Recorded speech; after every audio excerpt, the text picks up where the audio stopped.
Padre, gracias te damos porque tú nos concedes estar esta noche aquí juntos nuevamente con el propósito de seguir meditando en tu palabra viva y eficaz, y específicamente la carta a los romanos.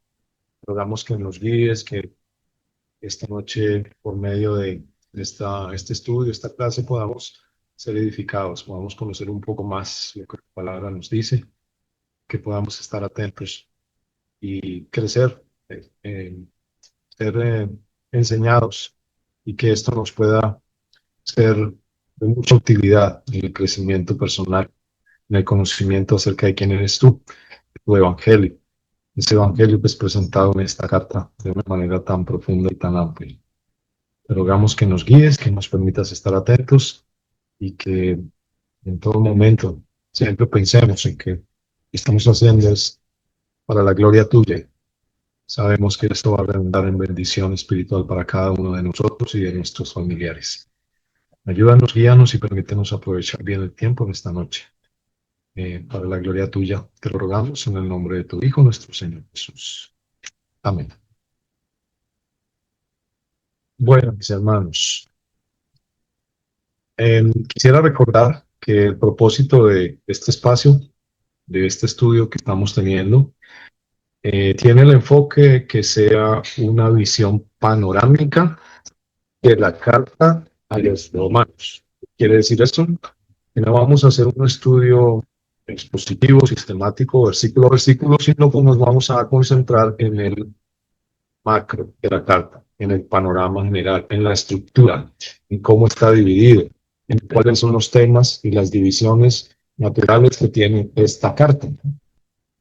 De esa manera, eh, vamos a tener una idea global, lo más completa posible, de qué es lo que nos está diciendo esta carta, de cómo es presentado el Evangelio acá, en esta carta.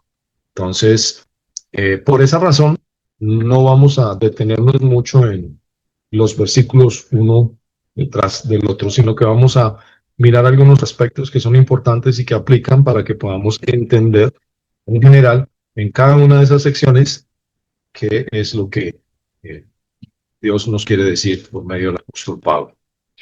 En ese orden de ideas, entonces recordemos que la clase anterior estuvimos viendo aspectos generales acerca del autor, cuándo se escribió y demás. Pero también estuvimos viendo la introducción que está en el capítulo 1 hasta el versículo 17 y desde el versículo 18 hasta el final del capítulo 1. Vimos esa descripción de ese primer tipo de persona que se ve allí. Estábamos viendo la reunión anterior acerca de que el Evangelio, de acuerdo a cómo está presentado en la carta a los romanos, tiene dos aspectos: la mala noticia y la buena noticia. Si bien la palabra evangelio quiere decir buenas nuevas, esas buenas nuevas, primero que todo, y de acuerdo a como lo presenta el apóstol Pablo en Romanos, se presenta ese aspecto, podríamos decir negativo, pero que es básico y necesario para poder apreciar, para poder valorar, para poder recibir esa buena noticia.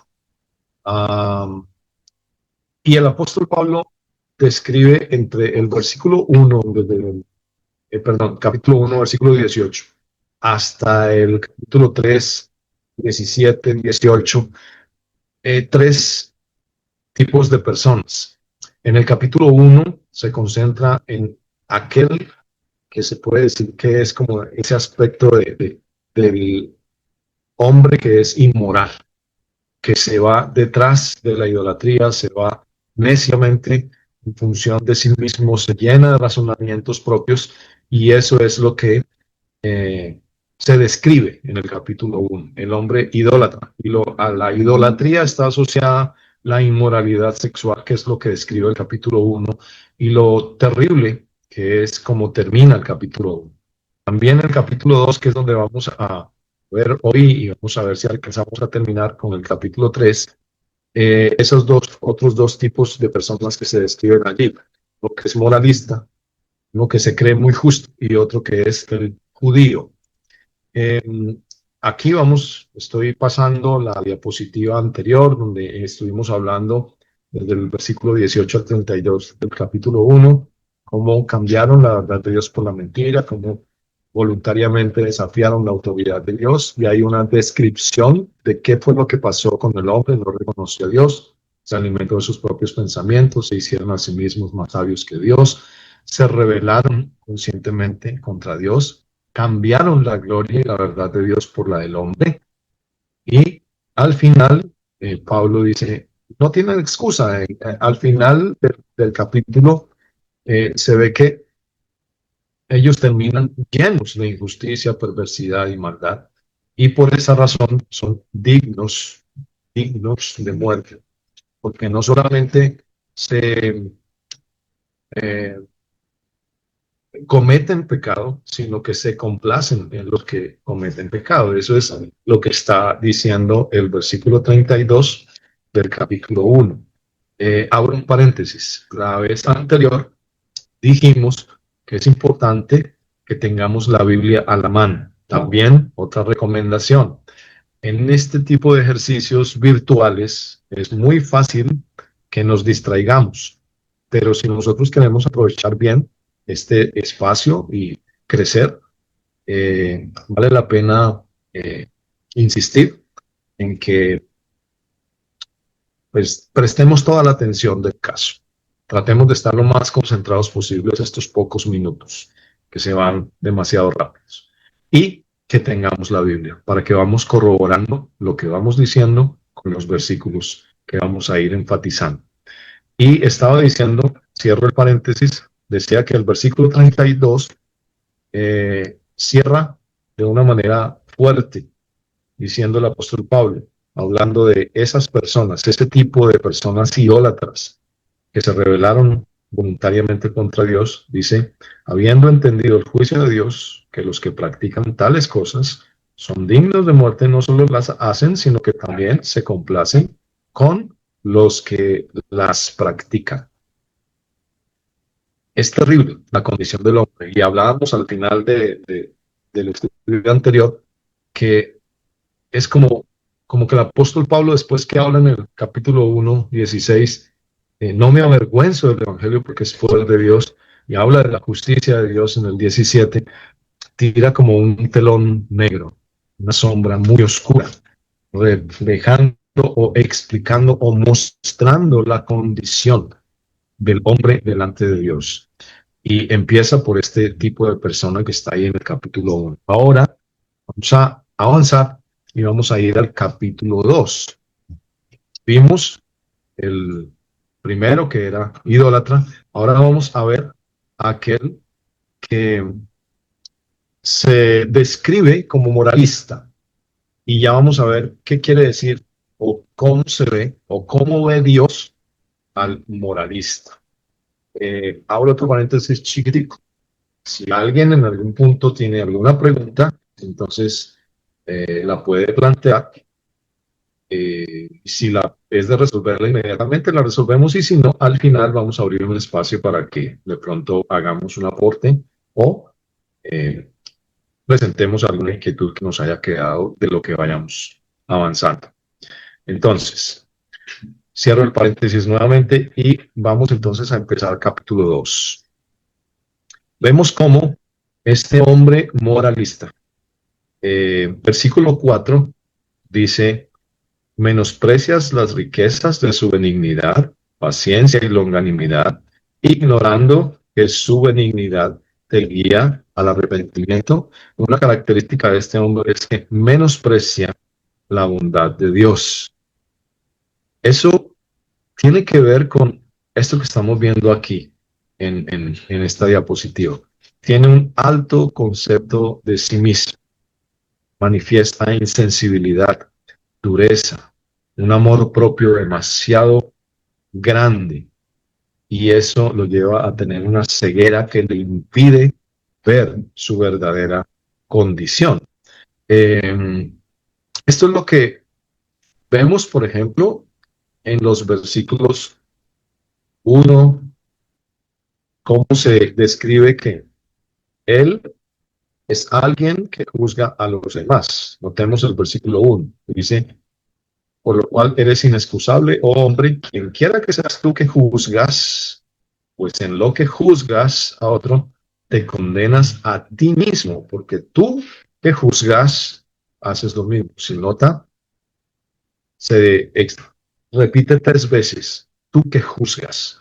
Esa es una de las características. Alguien que se cree tan bueno en sí mismo, tan justo, que cree que tiene la autoridad de señalar a otros. Ahora el versículo 8 habla de que es egoísta y rebelde. Leamos el 8. Pero ira y enojo a los que son contenciosos y no obedecen a la verdad, sino que obedecen a la injusticia. Versículo 11 dice que hace acepción de personas.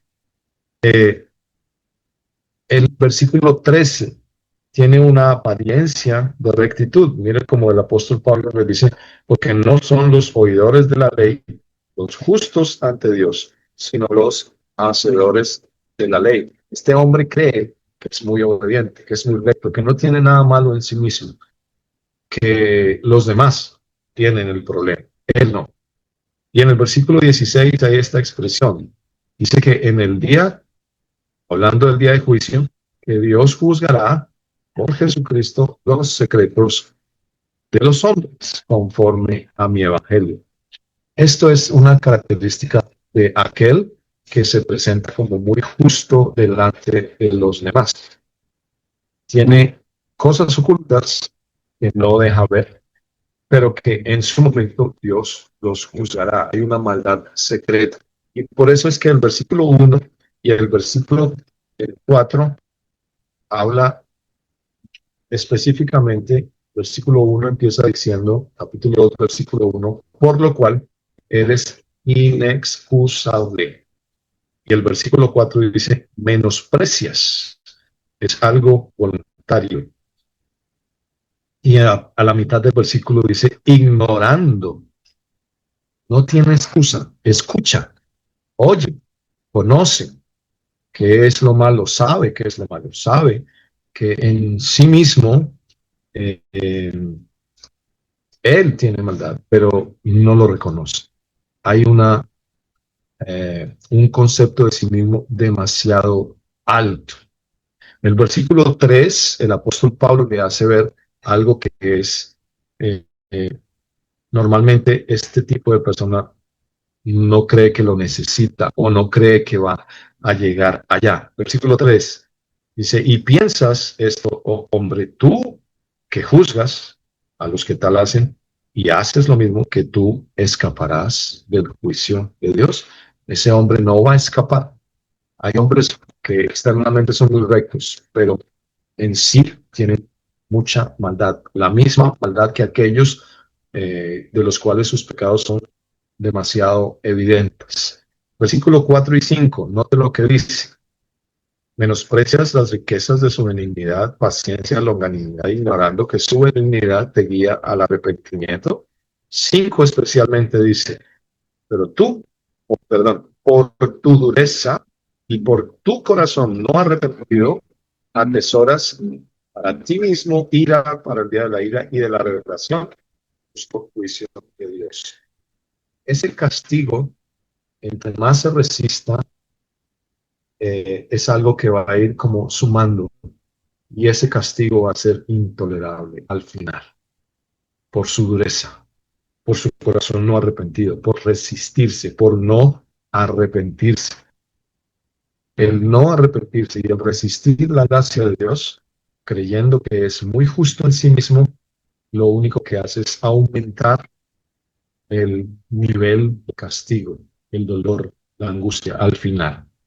Este tipo de persona se caracteriza por su alto nivel de amor propio y su obstinación en exaltarse a sí mismo.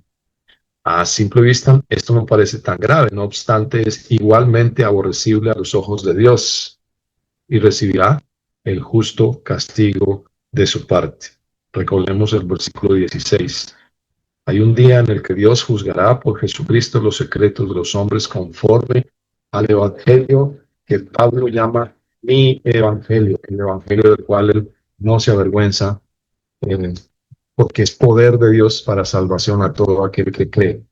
Lo terrible de esta condición humana es que los hombres que se creen muy justos están aumentando, como dice acá en el capítulo 2, ira para el día de la ira.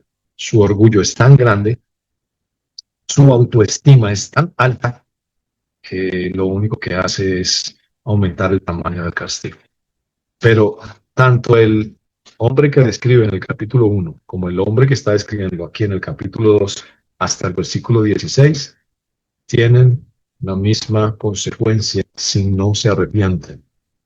Y los pecados visibles y los pecados que no se ven tanto, que se cubren con la aparente justicia humana, serán igualmente castigados y recibirán juicio al final. Esto es lo terrible. Ya estamos viendo un segundo tipo de persona. Ahora vamos a la tercer tipo de hombre que describe Pablo aquí en estos primeros capítulos. Ese es el judío.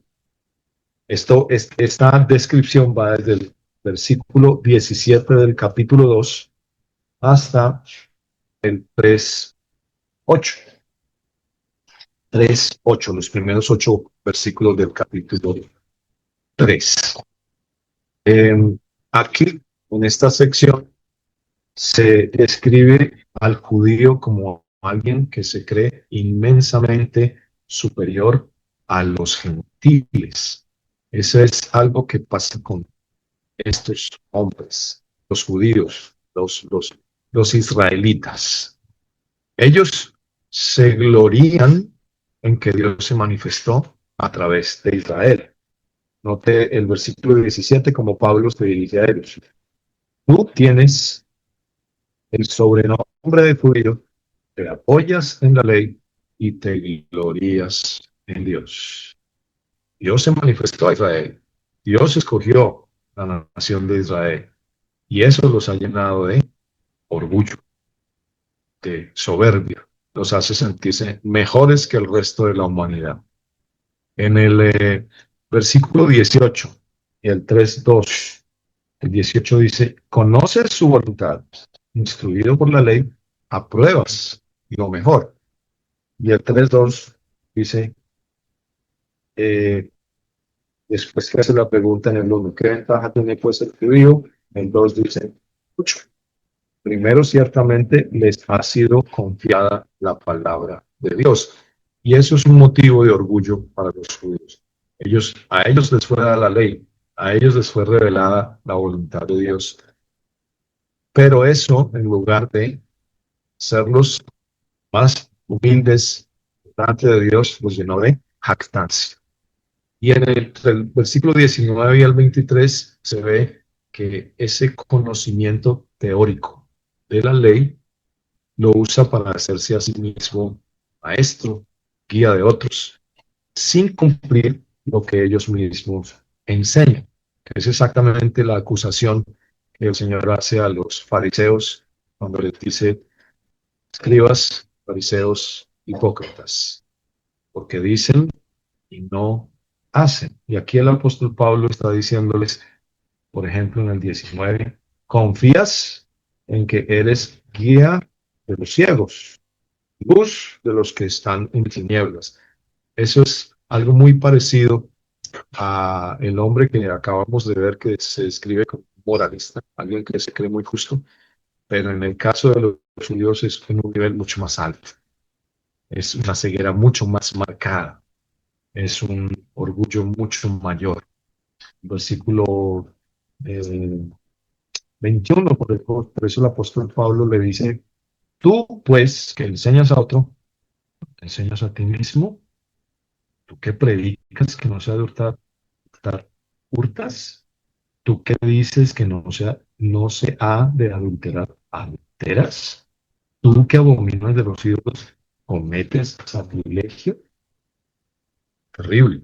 Ellos tenían la palabra, sí. Dios les reveló su voluntad, sí. Pero ellos no escucharon, no oyeron, no atendieron. Entonces, lo que se ve, por ejemplo, del versículo 21 al 23, que los judíos predican, pero no aplican. Y el nombre de Dios es blasfemado por su falsa piedad. Nota el versículo 24, como está escrito. El nombre de Dios es blasfemado entre los gentiles por causa de vosotros. Y en Isaías 52, el versículo 5, dice lo siguiente. 52:5. Si usted tiene su Biblia ahí, ojalá la tenga, lea conmigo. Isaías 52:5. Y ahora, ¿qué hago aquí? Dice Jehová, ya que mi pueblo es llevado injustamente y los que en él se enseñorean lo hacen aullar, dice Jehová, y continuamente es blasfemado mi nombre todo el día. El pueblo de Israel o los judíos son transgresores de la ley de la cual se jactan. Eso lo vemos en el versículo 27. Dice, y el que físicamente es incircunciso, pero guarda perfectamente la ley, te condenará a ti, al judío, que con la letra de la ley y con la circuncisión es transgresor voluntariamente. Desobedece la ley, la voluntad de Dios que le fue revelada. Terrible condición. Por eso Pablo más adelante, en el capítulo 10, vamos a ir aquí ahora, más adelante llegaremos, pero Pablo habla del judío como aquel que procuró establecer su propia justicia y se desvió del verdadero propósito por el cual le fue confiada la palabra de Dios. No obstante, su incredulidad no anuló la fidelidad de Dios. Ellos en su condición natural no son mejores ni peores que el resto de la humanidad. Eh, y esto es lo que vemos en los primeros 8 versículos del capítulo 3. Eh, Más adelante vamos a ver algo con relación al propósito de Dios con la nación de Israel. Sin embargo, aquí, eh, en la descripción que Pablo está haciendo inicialmente acerca de esos tres tipos de personas, la respuesta es la misma para todos y para cada uno específicamente. Por eso, eh, por ejemplo, el versículo 3 de Romanos 3 dice, pues, ¿qué? Si algunos de ellos han sido incrédulos, su incredulidad habrá hecho nula la fidelidad de Dios. Versículo 4. De ninguna manera, ante Dios, antes bien, sea Dios veraz y todo hombre mentiroso, como está escrito, para que seas justificado en tus palabras y venzas cuando fueres juzgado. Eh, Dios, en su gracia, a pesar de la condición tanto de gentiles como judíos, a pesar de todo eso que Dios está viendo, a pesar de que cada uno a su manera ha pecado contra Dios y cada uno a su manera merece el juicio de Dios. Y ahora vamos a ver justamente la conclusión de toda esta descripción, el veredicto final, el veredicto que arropa a todos los hombres. Perdón. Por eso, en la reunión anterior, decíamos que a los ojos de Dios, Dios ve estos tres tipos de pecadores en general en la humanidad. Aquellos que, habiendo conocido a Dios, se envanecen de sus razonamientos, siguen sus filosofías, se rebelan voluntariamente contra Dios, se deleitan en el pecado y pecados abiertamente inmorales, groseros. Aquellos también que se creen muy justos y se sientan a juzgar a los otros, y aquellos que son judíos que se creen aún más superiores que todo el resto de la humanidad. Pero a los ojos de Dios, ahora vamos a ver, entonces, desde el versículo eh, 9 del capítulo 3 hasta el versículo 18, cómo, eh, o hasta el versículo 20, cómo se cumple esta máxima que está aquí en esta diapositiva que estamos viendo. Todos están bajo pecado. Y aquí, en este punto, sí es claro que vemos un poco al detalle. ¿Cuál es el veredicto final? ¿Cómo quedamos todos en nuestra condición humana y natural delante de Dios? ¿Cuál es el veredicto? Y es interesante que todo se puede arropar con eh, no hay o nadie. Nadie es justo. No hay quien entienda. Nadie quien busque a Dios. Nadie quien haga lo bueno. Nadie que tenga temor de Dios. Observe lo que dice eh, el versículo, los versículos 10 al 12, como está escrito. No hay justo, ni aún uno. No hay quien entienda. No hay quien busque a Dios. Todos se desviaron. A una se hicieron inútiles. No hay quien haga lo bueno. No hay ni siquiera uno. El versículo 18 dice, no hay temor de Dios delante de sus ojos. Note el versículo 9 de este capítulo 3. Pablo pregunta, ¿qué pues? ¿Somos nosotros mejores que ellos? Hablando de judíos versus gentiles. Y Pablo categóricamente dice, en ninguna manera. Pues ya hemos acusado a judíos y a gentiles que todos están bajo pecado, todos en la misma condición, todos encerrados para juicio. Ahora, el versículo 12 dice, todos se desviaron, todos se hicieron inútiles. Y vuelve y dice, no hay quien haga lo bueno, no hay ni siquiera ninguno de los hombres puede librarse.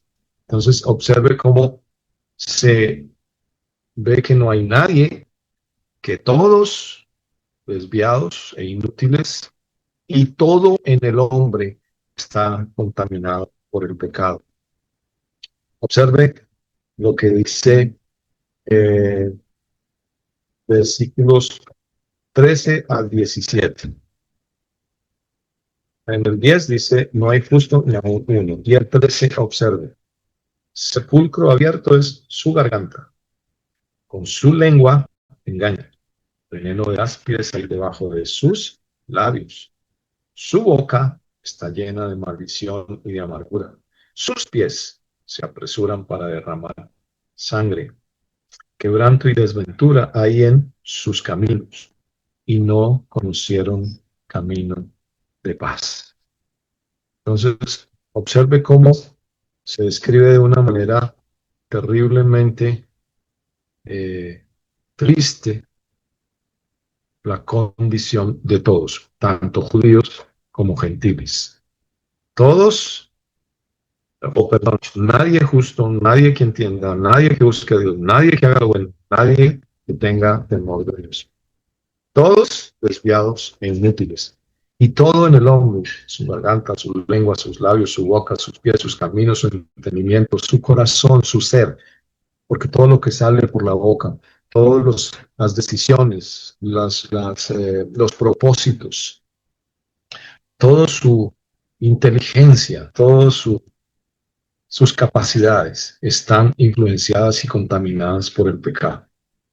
Entonces, observemos cómo desde el capítulo 1, versículo 18, después de la introducción y el saludo de Pablo, lo que se está viendo en los capítulos 1, 2 3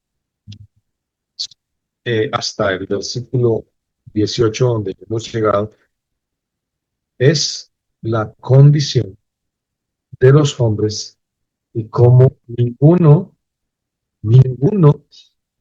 nadie, y esto sí es absoluto, puede salirse. Ninguno ha podido librarse de esa condición. Ninguno puede decir, yo no hago parte de ese grupo de personas. Ahí es donde eh, se cumple esta máxima, esta triste realidad de los hombres.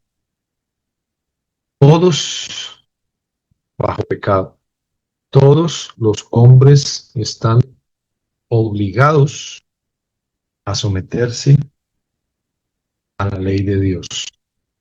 Observen cómo los versículos 19 y 20 eh, dice lo siguiente del capítulo 3. Pero sabemos que todo lo que la ley dice, lo dice a los que están bajo la ley, para que toda boca se cierre y todo el mundo quede bajo el juicio de Dios.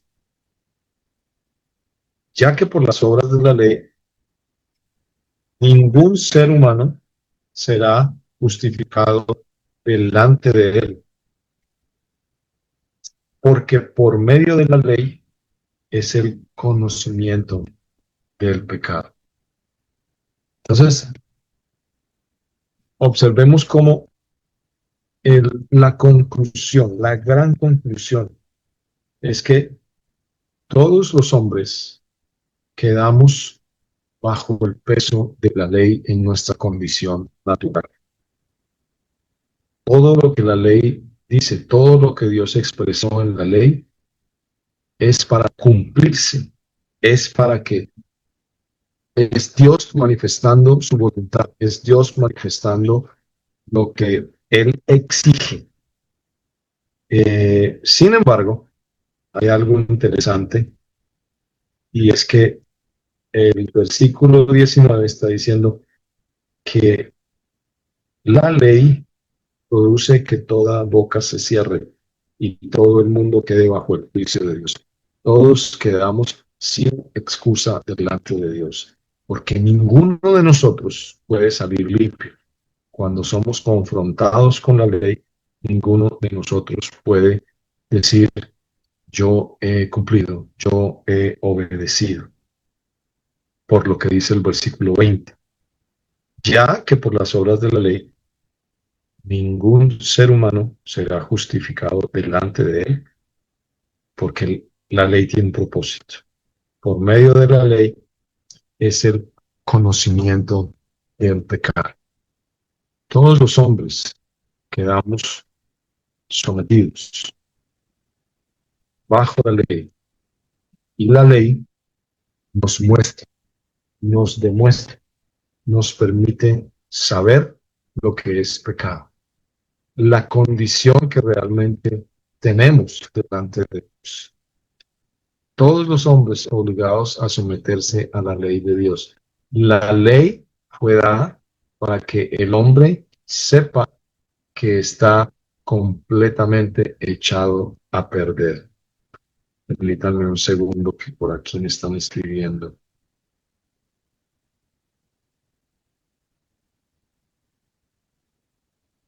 Me están diciendo que la imagen se congela, y que no se escucha bien. ¿Alguno de ustedes tiene esa misma dificultad? ¿Me confirman, por favor?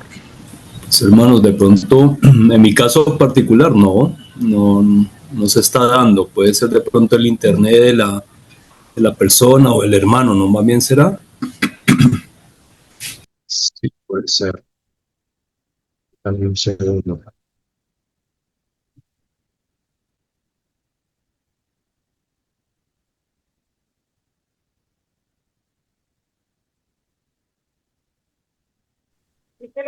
Buenas noches. Sí se le escucha un poquito bajito, porque cuando habló el otro hermano ya se escuchaba más. Tal.